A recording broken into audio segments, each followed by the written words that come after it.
जैसा कि class 9th में ट्रायंगल का जो क्वेश्चन होगा आपके और हमारे बीच में, पहला डिस्कशन 9.1 से अगर हम करें आरडी शर्मा में, तो हमारे पास में रिलेवेंट टॉपिक्स का न्यू एडिशन का बुक्स का जो सोल्यूशन बन रहा था, तो पूरी कोशिश करके आपके बीच में क्लास 9th का ही NCERT plus RD Sharma other जो भी कुछ रेफरेंसेस होगा प्रीवियस ईयर में, तो पहला क्वेश्चन एक आपके सामने मैं डेमो बस चेक करने के लिए लेके चलते हैं। आइए देखते हैं बात अगर हो तो in triangle A B C if angle A equal to 55 degree and angle B of equal to 40 degree and find angle of C को।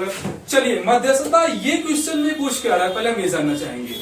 फर्स्ट ऑफ ऑल क्वेश्चन में ये गिवन है क्या कि एक ट्रायंगल आपके सामने बना के दे देगा।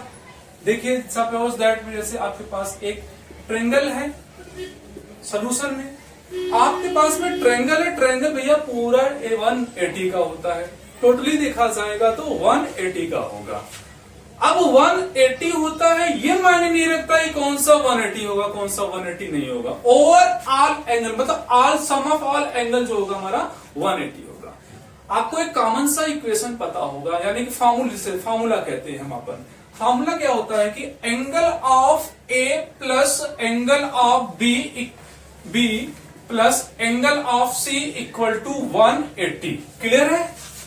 यहां तक समझ में आ रहा होगा। अब इसमें समझने वाली बात क्या है कि angle of A angle of B angle of C equal to 180 एकदम हिडन क्लिनिक इक्वेशन होता है, फॉर्मुलेटेड फॉर्म में इक्वेशन का, और वो भी सम ऑफ ऑल एंगल अगर ट्रायंगल में पूछेगा तो 180 का होगा, जिसमें से पहले से अपन डिफाइन करके दे रखा गिवन अप है। गिवन अप क्या है आइए उस पर बात करते हैं।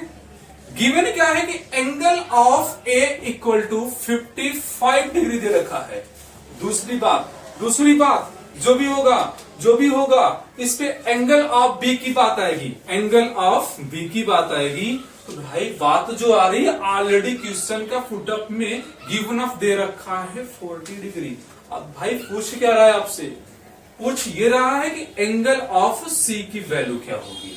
चलिए मुद्दे की बात करते हैं। मुद्दे की बात ये करते हैं कि मेरे पास में दो वैल्यू आपके पास में ऑलरेडी गिवन अप है, और जो गिवन अप है वो वैल्यू हमको दिखाई भी पड़ रहा है कि एंगल ऑफ ए 45 डिग्री तो नहीं है, 55 है जो आई आपको टेक्स्ट में दिख रहा होगा, and angle of B 40 degree का है। एंगल ऑफ सी हमको डिफाइंड करना है। आइए बात करते हैं। बात क्या करते हैं, डायरेक्ट वैल्यू को फुटअप करेंगे, देन आफ्टर इक्वेशन का जो भी क्वेश्चन का मार्क्स होगा आपके सामने रिप्रेजेंट करेगा। आइए बात करते हैं।